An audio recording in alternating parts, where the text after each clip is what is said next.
If you follow US politics, you might have heard of the phrase gerrymandering before, but you might not know what exactly it means. So here's what gerrymandering is and why it's a big problem in US politics, in particular, of course, during elections. Gerrymandering serves a clear and controversial purpose in American politics: to manipulate electoral outcomes by strategically drawing district boundaries. Of course, every single state in the union has their boundaries, they have their borders, but within that, of course, there are many different borders that separate the votes for that particular state.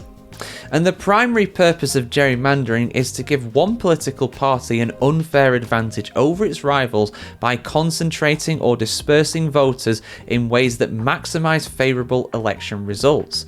This practice fundamentally alters how votes translate into political representation. So let's just go Party A and Party B, because I'm not going to talk about the Democrats and the Republicans because someone's going to get annoyed. But you can literally get some political boundaries when it comes to these counties and states that basically put a few people into one area but then loads of other people into another area.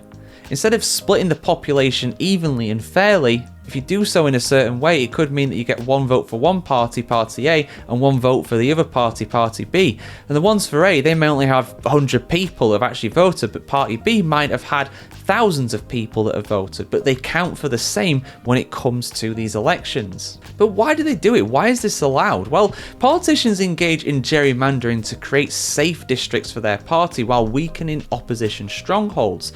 The process involves either packing opposition voters into a few districts to limit their overall influence, or cracking them across multiple districts to dilute their voting power. Both tactics serves the same goal: securing more seats in legislatures and Congress than would occur under fair district maps. The stakes of gerrymandering extend far beyond individual elections, shaping policy decisions and democratic representations for entire decades.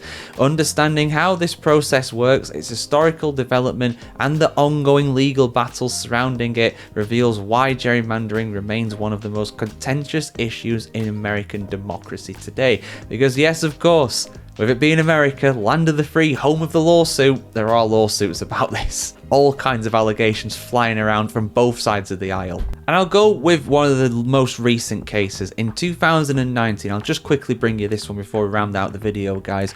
Rucho versus Common Cause. This marked a significant shift where the Supreme Court declared partisan gerrymandering beyond federal court jurisdiction. The 5-4 decision classified these disputes as political questions that courts cannot resolve. Illinois provides a contemporary example where both major parties have employed gerrymandering when controlling the redistricting process. The current Democratic drawn map ranks among the most effective partisan gerrymanders nationally. So there you go, guys, gerrymandering. If you're wondering why it's called that, it just means badly making something effectively. I believe it effectively means that you are making something you're meddling in something, you're changing something in a poor way.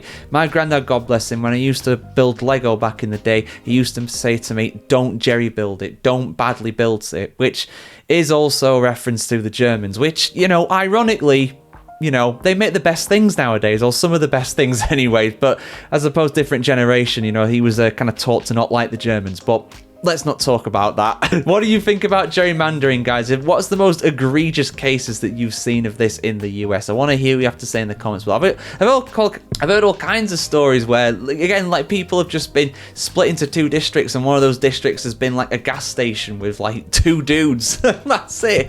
And the other one's got like thousands of people. Some of it's absolutely crazy, but yeah.